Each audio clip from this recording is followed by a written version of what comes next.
நீங்கள் வீட்டிலேருந்து வெளிக்கிட்டு ஒரு பஸ் ஏறி கஷ்டப்பட்டு ஒரு தியேட்டரை போய் சேர்ந்து அங்கே டிக்கெட்டே கிடைக்காம அந்த டிக்கெட் கிடைக்கிறதுக்காக வெயிட் பண்ணி லைனில் நின்று ஒரு டிக்கெட் எடுத்துகிட்டு போய் ஒரு படம் பார்க்குறேன். அந்த படத்தை வந்து பார்த்ததுக்கப்புறம் நான் கஷ்டப்பட்டு அந்த படம் பார்த்தேன் வேர்டு உங்கள் வாயிலிருந்து வராது. ஒரு பீச் போகிறீங்க, இதே மாதிரி பஸ்ஸு பைக்கில் டிராஃபிக்கில் கஷ்டப்பட்டு நான் பீச் போனேன்ற வேர்ட் உங்கள் வாயிலிருந்து ஒரு நாளும் வராது. உங்கள் தாட் ப்ராசஸில் கூட அந்த மாதிரி நீங்கள் திங்க் பண்ண மாட்டீங்க. ஆனால் இந்த பணம் சம்பாதிக்கிறதுல மட்டும் நம்ம அதிகமாக கொடுக்குற வேர்ட் நம்ம கஷ்டப்பட்டு அந்த பணத்தை சம்பாதிச்சு. ஸோ உங்கள் மைண்டில் நீங்கள் இதை திரும்பி திரும்பி போடும்போது அந்த பணத்துக்காக நீங்கள் கஷ்டப்பட ஆரம்பிச்சிங்க. இந்த பேட்டர்ன்லேருந்து வெளியே வர்றது தான் நான் மணி ஃப்ரீக்வன்சின்னு சொல்கிறேன்.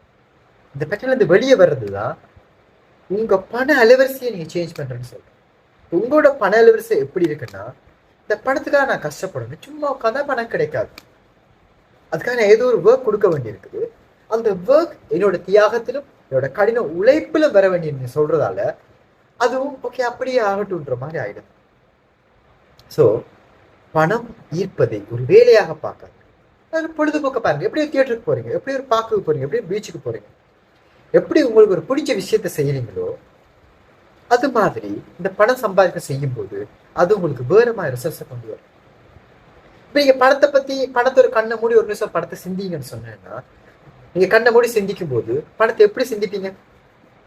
ஒரு ஒரு பேங்க் பேலன்ஸ்ல, ஒரு போன்ல ஒரு பேங்க் ஆப், மொபைல் ஆப்ல வந்து ஒரு பேங்க் பேலன்ஸ் எப்படி இருக்கிறது, இல்லைன்னா ஏதோ ஒரு பேலட்ல வந்து ஒரு கட்டுக்கட்டா காசு இருக்கிற மாதிரி, ஒரு பர்ஸ்ல காசு இருக்கிற மாதிரி உங்களால் சிந்திக்க முடியும்.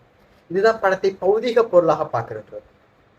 இப்படி நீங்க பாத்தீங்கன்னா உங்களால் அளவுக்கு அதிகமான பணத்தை உங்களை ஈர்த்துக்கொள்ள முடியாது. உங்களால் செலவுக்கு ஈர்த்துக்கொள்ள முடியும், உங்களால் சேமிக்கிற அளவு ஈர்த்துக்கொள்ள முடியும், ஆனா உங்களால் அளவுக்கு அதிகமான பணத்தை ஈர்த்துக்கொள்ள முடியாது. ஒரு வரமுறை இருக்கும் அங்க. அப்ப அளவுக்கு அதிகமான பணத்தை ஈர்த்துக்கொள்ளணும்னா நம்ம பணத்தை சக்தி வடிவில் பார்க்கணும். அது எப்படி சக்தி வடிவில் பார்க்குறேன்? அதுதான் பண அலைவரிசை நான் சொல்றேன், மணி ஃப்ரீக்வன்சி. இப்போ எங்களோட பேசிக் செஷன்ல வந்து நீங்க செஷன் முடிச்சிருப்பீங்க, சக்சஸ் ஆகிருப்பீங்க. அது ஒரு சக்சஸ் இல்லை, 2 சக்சஸ் எடுத்துப்பீங்க. அது டெம்பரரியானது தான்.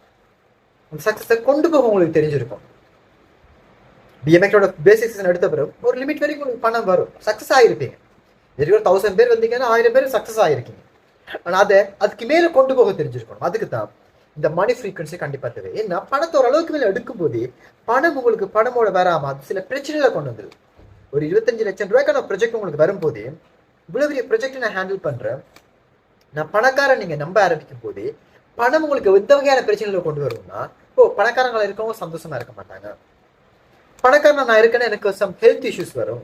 இப்படி உங்க மைண்டே சில பிரச்சனைகள் உங்களுக்கு கொண்டு வந்துட்டு இப்போ என்ன ஆகுது, அது ஒரு ஹெல்த் இஷ்யூஸோ இல்லை ஒரு போலீஸ் பிரச்சனைகளோ கொண்டு போனதுக்கு அப்புறம் நம்ம நினைப்போம், பண பிரச்சனையை கொண்டு வருது, அதுக்கப்புறம் பணம் மேல எங்களுக்கு ஆசைப்படவே முடியாது. அப்போ அதை சரி பண்ணுறதுக்கு தான் இந்த மணி ஃப்ரீக்வன்சி ஹெல்ப் பண்ணும். ஓரளவுக்கு மேல எங்களுக்கு பணத்தை சேமிக்கிறேன்னு சொல்றது ஒரு நாள் உங்களுக்கு உங்களை பணக்காரன் ஆக்காது. நீங்க ஒரு 30,000 சம்பாதிக்கிற டைம்ல 30,000 செலவு வந்துடும். 1 லட்சம் ரூபாய் சம்பாதிக்கிற டைம்ல 1 லட்சம் ரூபாய்க்கு செலவு வந்துடும். 1 மில்லியன் ஒருத்தர் சம்பாதிப்பான், அவன்கிட்ட போய் கேட்டீங்கன்னா இந்த 1 மில்லியன் எனக்கு பத்தாதுன்னு சொல்லுவான். ஏன்னா எங்களுக்கு பணத்தை சமாளிக்க தெரியும், அது எப்படி ஒர்க் பண்றன்ற சூட்சமும் எங்களுக்கு தெரியாது. அது தெரிஞ்சு கொள்ளும் போது அளவுக்கு அதிகமா பணம் எங்களுக்கு வரும். இந்த மணி எங்களோட பேசிக் செஷன்ல நீங்க சக்சஸ் ஆகிட்டு மணி ஃப்ரீக்வன்சிக்கு வரணும்னு ஆசைப்படுறவங்க என்னோட பிஎம்எக்ட் நம்பரை கண்டெக்ட் பண்ணுங்க. நான் உங்களுக்கு மணி ஃப்ரீக்வன்சிக்கான டீட்டெயில்ஸ் என்ன மாதிரின்றதையும் அதில் எப்படி ஜாயின் பண்ற டீட்டெயில்ஸ் சொல்றேன்.